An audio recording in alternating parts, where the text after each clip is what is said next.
Okay, welcome to E7 in our executive execution series of 10 executive competencies in execution. Today, we're talking about managing time and priorities. I'm Daniel Mueller with Solid Leaders. Thanks for joining. Let me begin by sharing my screen, and we'll look at today's PowerPoint. I'm going to play it from the start. Okay, executive execution. 10 best ways to get solid executive results. 5 categories of competency, the inner circle for character. 4 other categories, execution, relationship management, leadership. We're focusing on execution in this series. Today, May 7th, managing time and priorities. So 5 areas: managing current time management systems, designing streamlining processes, gaining advanced skills in prioritizing tasks, leveraging best practices in time management systems, and then balancing personal and professional demands. So, section 1, maximizing current time management systems. What was the key learning of the Sanjay story in the introduction? And Anna, are you hearing an echo? I am. God is hearing an echo. Somehow there's there's some echo. Maybe let's try muting everybody. Maybe that could be it, a background, a speaker.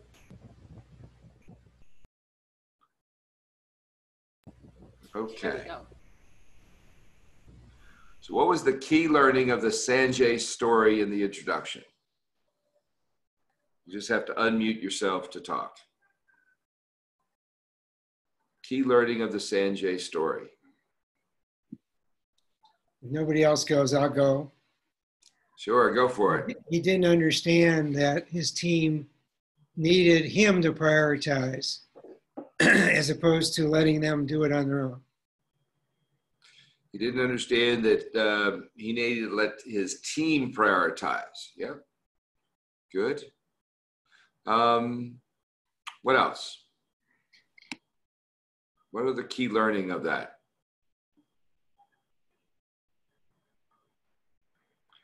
Yeah, but I think there was something about not having the data to make smart decisions. Mm-hmm. Yeah, you need good systems. So you got to let your team prioritize, but you also have to give them good systems, right? So what are the systems that you rely on for effective time and priority management? What are the systems that you rely on? Calendars. Yep. What else? We're going to brainstorm a long list. System. Program reviews. Yep. What else? What are the systems that you rely on?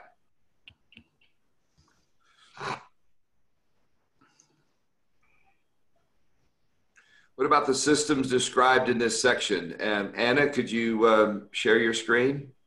And just let's look at the systems. Abner, glad you're here. Good. You get to have some executive development. Thank you for inviting me. Sure. Okay, let's scroll to the first section. Let's look. Current time management systems. There was one that was called Getting Things Done. Another one called Eat That Frog. We talked about Franklin Covey's time management system, the Pomodoro technique, the 4-hour work week, which is the one I love. Yeah, sure, that'll ever happen. And false procrastination. What systems do you use to manage your time? What systems do you use? Larry, what systems do you use to manage your time? So a couple of things, Daniel. I mean, certainly just from a philosophical standpoint, things have to be written down. It just doesn't work for it to be verbal and it gets forgotten and lost. And there also ends up being challenges with interpretation.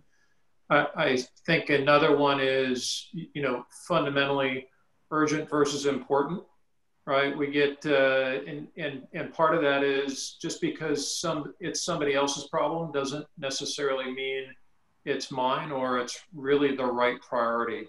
So you can waste a lot of time chasing things that aren't aligned with the overall priorities, and you got to cut through that very quickly. Sure. Good. You can stop sharing your screen. Thank you. Yeah, what did you think about what Larry said? Roger, why don't you react to that for me? I agree. Without priorities, everything's a priority, and that's impossible. We had an earlier subject. What was it? It was driving action. I can't remember which one it was, where I think there was maybe just a little bit of overlap here, because I mentioned that I keep track of, or a list of things to do. I'm very much a list person, and I'll get lazy and I'll just write down everything that needs to be done. Mm-hmm. And I may start at the top and just work my way to the bottom, and I'll try to prioritize them. And I think I mentioned I'll use just like ABC. And I know later in this chapter that you offer up a technique which refines it even further, because otherwise everything becomes an A as well. So A1, A2. So I look forward to implementing that technique. But yeah, I write it all down and try to assign priorities to it. Mm-hmm. John, what do you think? Yeah, I like all of the different ideas. The one that I know works the best for me is to do the hardest thing first thing in the morning. Whatever's the toughest on the list, get it over with. You feel so much better when you get it done. Yeah. Oren, what about you?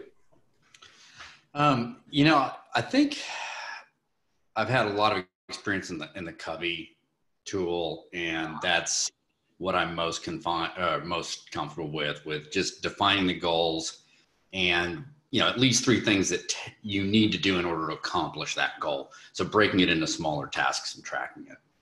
Mm-hmm. Well, that's good. Good. Abner, I'm gonna just put you on the spot. Abner is our new director of operations at Solid, and I have invited him to join us. And Larry has been a client of mine for 20 years on and off, and I invited Larry to join us today to be a guest panelist. So Abner, what do you use to manage your time? What I use to manage my time, I use an approach similar to John. What's John? I prefer to do the hardest thing or the more difficult task in the morning. In the morning, because I'm a morning person, I'm more active in the morning. Maybe I'm more intelligent in the morning, and I leave the easiest to say some at the end of the day. That's what I manage. Of course, there are always some situations that you have to reconsider everything, because there is something that it was urgent in a matter of seconds, and then you have to deal with that, even though it's not easy or whatever. But that's the approach I use usually. Right. Good. What are your favorite time management systems? What are your favorite time management systems? I'll give you one for me. Evernote. I love Evernote. Do y'all know Evernote? Yeah. Yes. Let me show you Evernote. I'm gonna share my screen with you. This is what Evernote looks like, and what I do is I have all kinds of files in here. This is one. I have a 360 survey script. So if I'm doing a 360, and I'll just come in here, copy it, and then I'll be able to paste it in an email and do my 360-degree assessment. So it really helps to have just everything at my fingertips, just hundreds and hundreds and hundreds of notes. And it really organizes me. It's just a database of notes. And I can find anything super quickly in Evernote. Let's share some of your favorite systems. What do you guys use? Oren, do you have a favorite system? You know, I've transitioned recently to Notability. Notability? Yeah, on an iPad with a stylus, and that's it's been effective for me for writing things down. Right. Now, talking about an iPad with a stylus, I have one of these too, yes, and I use Nebo, and Nebo takes your handwriting and it transcribes it from cursive immediately to written text. So it's really wonderful for that. So I don't know if you haven't discovered Nebo, Notability is a good one as well. John, do you have a favorite? You know, I just use the ProAdvisor Coach tools and technology for all of my note taking. So that's what I use. Right. Okay. And Anna, I forgot to start recording this. So would you mind recording it? Oh, you are recording. Oh, you did. You are so good. Thank you. Okay, good. Larry, what do you use? What's some of your favorite tools? So I'm a big Evernote. Yeah, I'm a huge Evernote fan as well. The searchability of it is another advantage that is significant. There are other tools, you know, more from a team standpoint, something called Jira, J-I-R-A, that works really well for tracking, managing, and there can be a shared system with the team as well, which is extremely effective. And a lot of times I'll default to a good old spreadsheet for you know, certain things if there's things I want to more look at kind of from a number standpoint and measure as well. So I'll go old school on that sometimes. Right, nice. Anyone else? Good. There's the point is that there are systems and it's good to use them, right? Good to use them, important to use them. Designing streamlined processes. We talked in the book about how do you best analyze your current processes. What would you do if you had to analyze your current processes? How would you approach it? How would you approach whether or not your processes are effective for you? Well, I like to bounce things off my peers. I like to find out what my peers are doing. If I think there's an opportunity for improvement or implementing best practices from others, I'll check with them. Mm-hmm. In the ebook, it talks about prioritizing each element of a process. Why do you think that's important?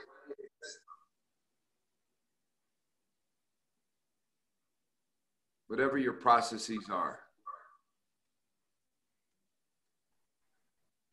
You know, for me, you may have steps in your process that are really just busy work or extra work. So I'm all for streamlining processes. I'm also for automating processes. Give me an example of an automated work process. Give me an example of an automated work process, something that is automated for you. Setting up an invite, a Zoom invite. Yeah, good. Setting up a Zoom invite. What else? Automated work process. Well, it's more of an administrative task, but we use a system for expense reporting and all of our receipts, all of our expenses, not the receipts, but all the expenses to our corporate card are automatically uploaded into our expense reporting system. Right. And so that's just automatically there when everything used to be, you know, data heavy, data entry. Good. What else? Or in what kind of automated processes do you use? You're muted. Sorry about that. I think at the last company, using an ERP system and switching all the payroll and purchase orders and moving all the suppliers into it, it eliminated 80 some spreadsheets. Yeah. So automation of processes could be very, very useful, huh? Good. All right, let's go on to the next section. And Anna, is there any way we can stop that echo? I'm hearing a really bad echo. Is somebody dialed in maybe twice? Is that possible? Anyway, gaining advanced skills in prioritizing tasks. This section talks about A, B, and C priorities and the coding. Anna, would you share your screen, please, at that section that shows the diagram with the A, B, C, D priority? Go ahead.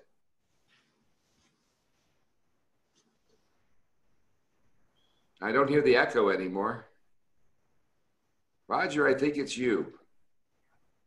I think somehow. Is it me? I just muted. Really? I've been now unmuted. No, it's not active. Okay, let's look at this. So your typical priority system is A, B, C priorities. Oftentimes this, instead of immediate, the word urgent would be here. It's urgent and important, right? An A priority. But the problem with this is that everything becomes an A priority when you only have three levels, A, B, C. Nothing is going to be coded a C, and everything is going to be coded an A. And so I came up with two additional systems. One is A1, A2, B1, B2, C, where you can have 5 levels like that, and also D for drop or delegate, or 1, 2, 3, 4, 5. So at Solid, we use a level 1 through level 5. And so if anyone on the team gives anyone else on the team something to do, it automatically defaults to a level 3 priority. Just an automatic level 3. So that everyone knows what's the level of the priority of the thing that has to get done. Unless you call it out, you have to say this is a level 1 priority, or this is a level 2, or it's a level 4. Otherwise, the default is a level 3.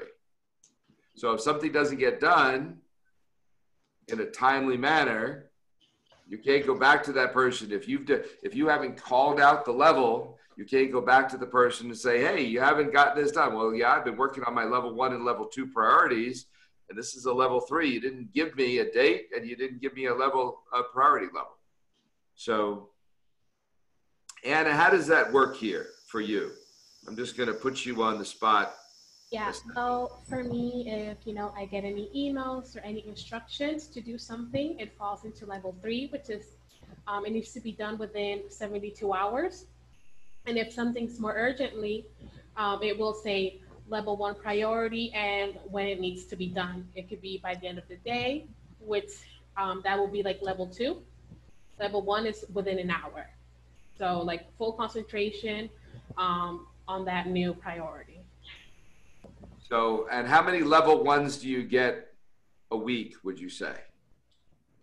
I believe like between one or 3. Not very often. That also comes because we have, I'm very proud that we are very organized, and our team is very good. So we don't get sometimes, surprised with urgencies, but we do sometimes. And within the week, like I said, between 1 or 3. Yeah, so it's not overused, right? Yeah, no, it's not. It's a pretty rare thing. But I do know if I call a level 1, I know that they're going to drop everything they're going to do, they're doing, and just jump on that one thing. So, hey, Daniel, quick question on that. Yeah, Do sure. you just put level 1 in the title of the email, or? Yeah. Okay. Yes, I will actually put it into the subject line of the email. Level 1, get a 15-minute call with Oren. Right? Got it. And they know that that's absolute, totally priority. Works really well. So you might want to try this, guys, because what I find is I find that most executives do not call out priorities when they're assigning tasks. You can stop sharing now, Anna. Thank you. And it creates a big problem. It creates a big problem. People don't know the priority level, and they also often don't know the due date of something. So Abner, this is really good for you as you're starting with Solid, because we have a more sophisticated priority management system than the vast majority of corporations out there. But it's because we've learned from all these great executives like Roger, like John, like Oren, right? So we've learned from these guys and we've adapted a system. So as you're working with me, if you do not hear a priority level, when you capture your stuff and you put it on a list, you assign what number to it? What number? 8, 3, or 3. It was have to be a 3.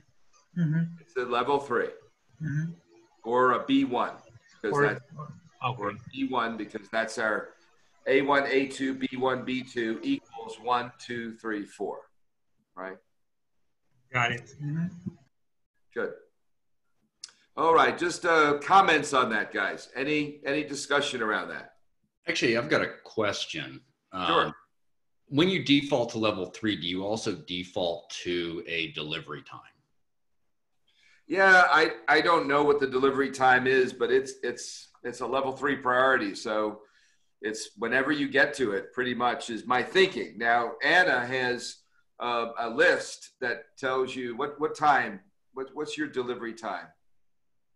Yes, actually. So for level 3, it's within 72 hours when I get the first notice. So that's like, yes.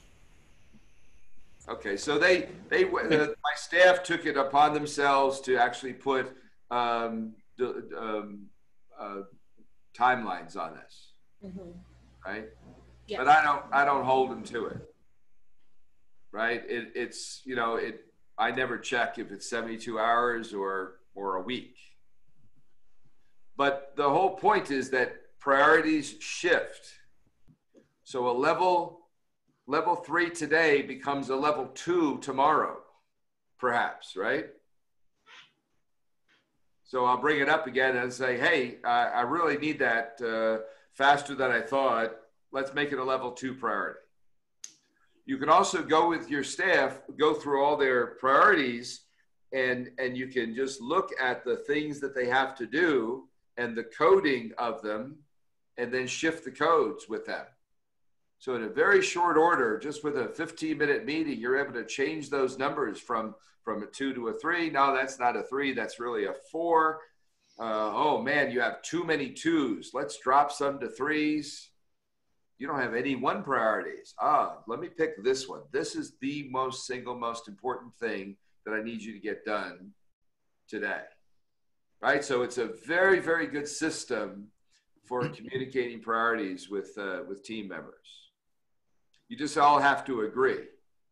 Now, that's the key. You have to agree on the system. Okay? Let me Let me share my screen here. You can see this. So what is a B priority? What is a B priority in your world? Oren, what would you define prior to this training? What would you define as a B priority for yourself? I think they'd be key organizational deliverables that were not time critical. Okay. So I agree. Yeah. For me, it comes down to timing. An A has got to get done right away. B can wait. Do you agree that ABC coding is not as effective? Do you see how so many things become A's, and you need further distinction on that A priority? So like saying making it A1 and A2. So if you use an ABC system, just add that distinction. It's an A1 or an A2. It's a B1 or a B2. Do you see that? Yeah. Okay. Well, why don't you guys try that and see, come back to me and let me know how that goes. Okay. I was going to say, Daniel, it's really interesting. I've always utilized a 0 through 5, which is 5s are nice to haves and 0s are, oh my God, we're going to go out of business if we don't do this now. Okay. Lots of data. I like your system with having the suffix though, and I'm definitely going to adopt like 0.1 or 0.2 and then a bunch of 1 point whatevers. And I think mainly because it's easier for me to sort in tools like Excel. Yeah, sure. Oh, I think that's great. Yeah, the point is you have to have a system, right? You just have to have a system for priority management. Otherwise, you'll never work in a priority fashion, right? Oh, let me ask you a question real quick. Yeah. So how far does it go? 1, 2, 3, 4, 5? Does it just continue for how many there are? Or are you actually bucketing them into like A1s, A2s, A3s? Yeah, I'm bucketing them. Yeah, okay. they're bucketed. So like, you'll have maybe 10 threes and on a list. Anna may have 10 threes right now, 2 or 3 twos. She doesn't have any 1s right now, and she has a whole bunch of 4s and 5s are just never going to get done, but it's still on her list. And I'm able to see them on her list and then maybe move them up from a 5 to a 4, but I know that they're captured. Okay. And then I think the other thing is, do you manage that or do they manage it and then give you a link to where they are, or how do you kind of do the updating? We use Google Drive and Google Sheets, and they have links and they give reports, and they just send me a link with a link to their reports. Okay. I like Google Sheets a lot. Some of you are Excel people, but personally, I like Google Sheets. It's a little easier and more collaborative. Okay, next one.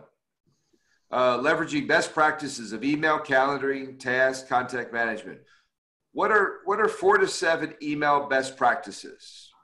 Let's just brainstorm a list of what are best practices of email. What are all the things you can think of? Let's just get as many as we can. Best practices. You're doing email. I'll give you one. It's if you're upset, save the email as a draft. Don't fire it off when you're really pissed off. That would be a best practice, right? Mm-hmm. That was the first one I was thinking of. What's another one? Never reply all. Don't reply all. That could be dangerous, right? That could be dangerous. That can get you in trouble. What's another one? Email best practices.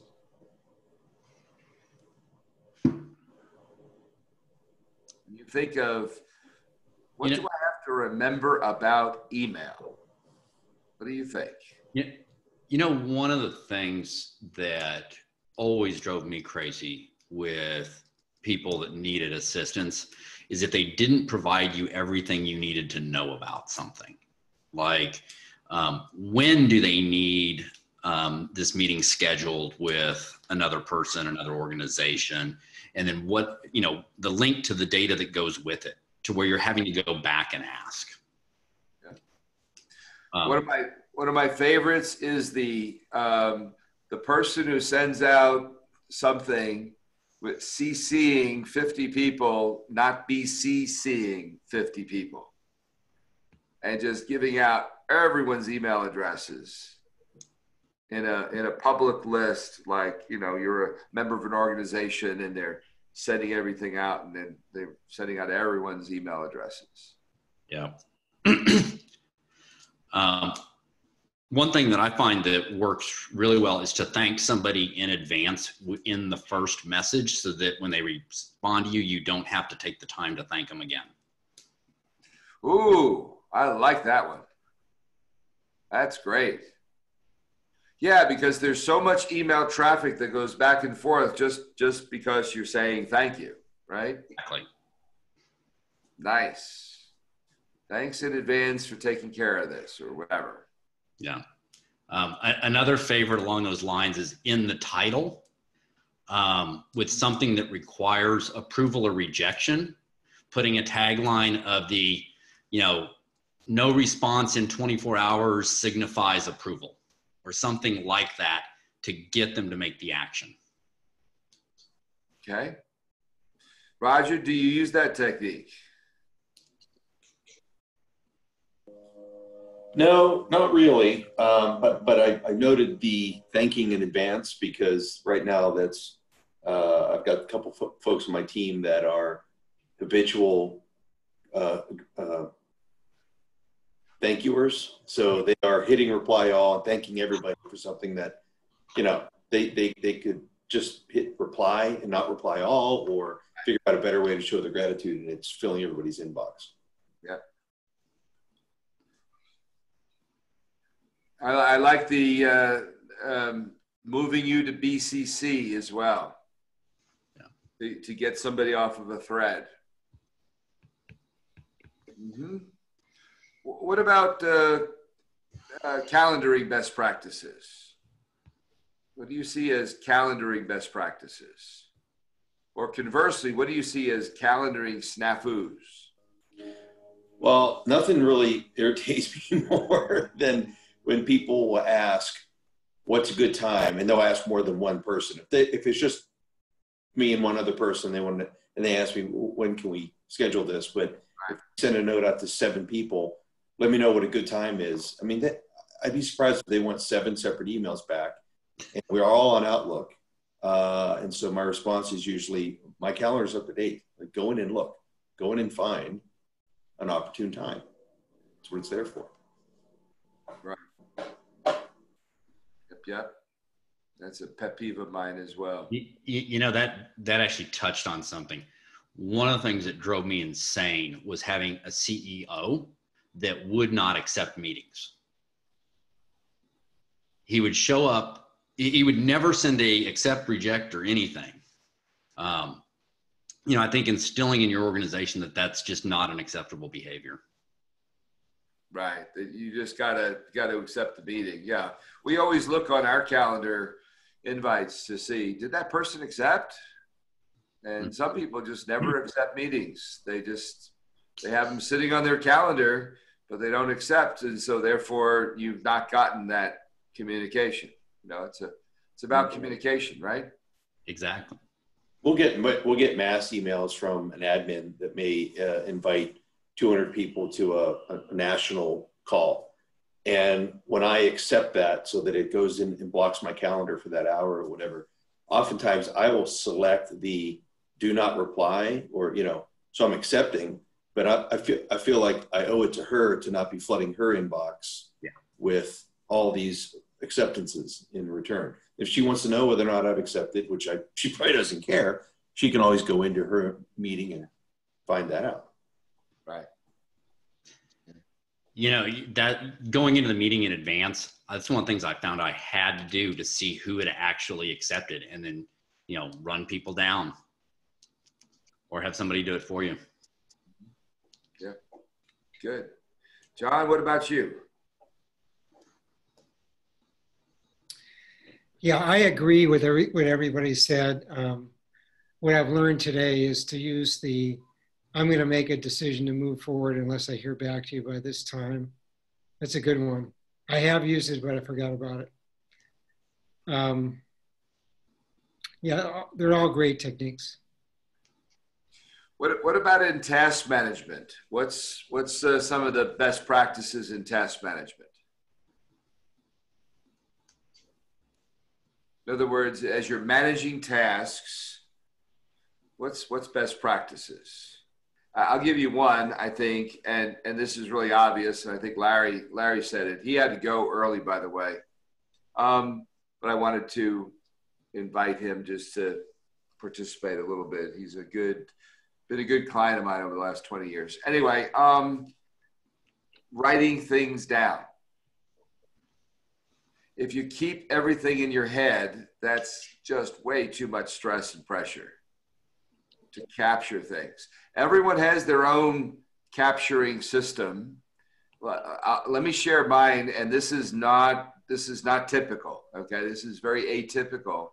But my capturing system, and it's not recommended for most, but my capturing system is my calendar. So everything that I have to do, I put down on my calendar. So I calendar the action. I estimate how much time it's going to take, and I'll put the time on the calendar, or my staff will. I'm laughing because last evening I had sent a text to my boss, and he replied, "Hey, remind me next year for our national sales meeting to do XYZ." And I read that out loud, and I got a kick out of it. And my wife said, put a note on his calendar right now as a reminder. Do this before the national sales meeting. And I laughed at her, and I said, "That works, doesn't it?" She goes, "Yeah." And I laughed because I said, "You know, you do that to me too." I'll say to her, "Hey, remind me," and she'll put it on my calendar. So, really? Mm-hmm. Yeah. It would work with my wife if she read her calendar. I send her calendar invites all the time. I send her emails. Doesn't work. That's why you're a coach and not a trainer. That's right. But she gets free coaching. I don't understand, Oren. I'm just glad to see it's the same everywhere. That's right. Okay, so what about contact management best practices? What about contact management best practices? Managing a contact database. What's best practices? A lot of you guys have very simple systems, and I wish I could afford to do that, but we have 20,000 or something, Anna. We use Infusionsoft to manage everything, which is a sophisticated contact management system. It's like Salesforce. Yeah. What do you guys use? I just use Outlook. Outlook. Outlook. Does it work? And everything's on my phone, backs up to my phone. Yeah. Does it work for you? Mm-hmm. Yeah. Yeah. I mean, so my phone, I can sync the entire corporation's contact list. But, I can pull it up if I want to find somebody. If I pull up Smith, I get all these Smiths at Abbott. And then if I find the person I need, then I save them as a contact in my phone. So then I'll find them more rapidly. Okay. John, what do you do? What do you use? I just use Outlook also. Are you talking about a CRM package, Daniel? Yeah. Yeah, I mean, I'm familiar with Salesforce.com. I used to use that. And we have a CRM tool, a ProAdvisor, but I'm not using it. Yeah, so my phone actually syncs with our CRM. And so I've got 20,000 or so in my phone. But I guess there is a way of just syncing the ones you need with your phone, right? Mm-hmm. Yep. All right, good. Moving on here to the next. Let me share this one. Oops, it's not moving. There we go. Balancing personal and professional demands. My favorite section here, okay? Why is having a balanced life impossible for the executive? I was making a point in the ebook, a balanced life is impossible. Why do I say that? You're always on. Yeah, that's true. What else? Because I was going to lead to the next point about it being integrated. That's right. But skip ahead. Well, why does having an integrated, what does having an integrated work life mean? I mean, that's really my point is there's no such thing as work-life balance.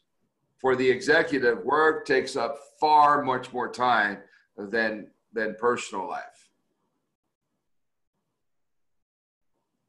Right? I don't know any executive that works less than 60 hours a week. Do you? I mean, that's life, right? But an integrated life, what do I mean by integrated? Well, a lot of times we work at home, from home. Right now we're all working at home, but sometimes when I travel for business, I'll find ways to incorporate some personal, I may tack on, my wife may join me, and then we'll do something at the tail end and visit family maybe nearby, or incorporate a vacation into some work travel before or after that business is conducted. That's right. On the micro level of like a work week, for me, it's to be able to plug in on a Saturday at 10 a.m. for a call for 30 minutes and be completely relaxed and in my personal space, then go into that call for 30 minutes and be 100% focused in business, and then hang up the phone and not think about work again for another 3 or 4 hours, and maybe I'll have another call for 30 minutes or something. So that integrated, to be able to really compartmentalize. Exactly. That's the word I was going to throw out. Yeah. To check in and check out, right? Because if you have to have this balance where, okay, well, I just can't work after 5 o'clock, right? I'm off, and that's my personal time, and I can't integrate my personal and my business time. I mean, it's not scalable for an executive, in my opinion, right? You can push back on that if you disagree. Daniel, can you hear me? Yes, sir. I like to think of it as your personal and your business goals are aligned. Hey, nice. I like that. That's a great way of looking Nice. Nice. One thing that I've been doing for the last couple of years, and this was my boss who asked his direct reports to stop emailing on the weekends.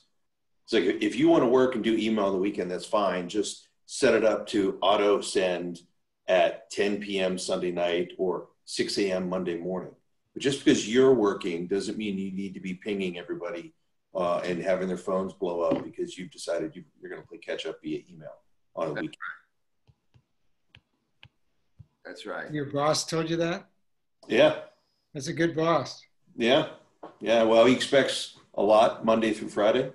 Mm-hmm. And the point is, you know what, if you can, shut it down Saturday and Sunday. At least don't drag other people along. I like that. And I've adopted that with my team as well. I've had to have some frank conversations with the people that keep filling inboxes on a Saturday. Mm-hmm. Yeah. So how can you better integrate your work and your personal life? Let's just go around. We're going to wrap with this question. So how can you better integrate your work and your personal life? Oren? You know, one of the first startup I went to, I switched over to actually Mac OS because I use an iPhone, very basic tool, but it helped make that bridge and then just keep all my corporate data on OneDrive or Dropbox or whatever. Mm-hmm. Good. John? I go back to the goals at a high level, holistic level, and my goals are aligned between my personal life and my business life. Mm-hmm. That's the only way I know how to do it. Yeah. Good. Roger? What do you think? Well, I've been at both ends of the spectrum and haven't been in the military and, you know, eating and breathing and living work for 6 months at a time. And that's it to, you know, I'll be frank with the group. You know, I've got a divorce that I can accredit to completely out of balance work life. So, you know, we all learn a lot through experience.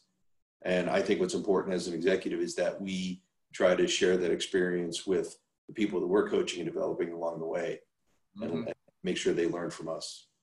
That's right. That's good. That's rich. And I'll share, for me, I'll, you know, for example, I'll have 2 phones. So I have a personal phone, and that personal phone, yep, same here. And so I will just leave that phone alone during the weekend. I really unplug on the weekend. In fact, I'll often miss a business meeting on the weekend because it's so unusual that I'll put something on the calendar. And I really try to take 2 days off and recharge. Because if you can't get it done 7 to 7 Monday, that's a 60-hour work week, right? I think that's totally fair, is 60 hours. But once you go over 60, I think that's excessive for me. So I just don't want to do more than 60. I think 60 is reasonable. But after 7 o'clock at night, I'm shutting down. But anyway, that's me. Abner, I don't want you to have work-life balance. Don't even think about it. Okay. Okay. Very good. Well, guys, thank you very much. I hope that this was useful. Please try the priority management system that we talked about. It is really transformational. It really makes a huge difference. And we have a PowerPoint on that subject. Anna, would you please send out to the group that PowerPoint on priority management? Okay. So we'll send you out this thing, and it'll go over this priority management system, the 1, 2, 3, 4, 5, or the A1, A2, B1, B2, C. Okay. Excellent. Guys, thank you very much. Have a good rest of your week and a good weekend, and we'll see you next week. Thank you. Thanks, Daniel. Thank you. Bye. The same. Bye, guys. Bye-bye.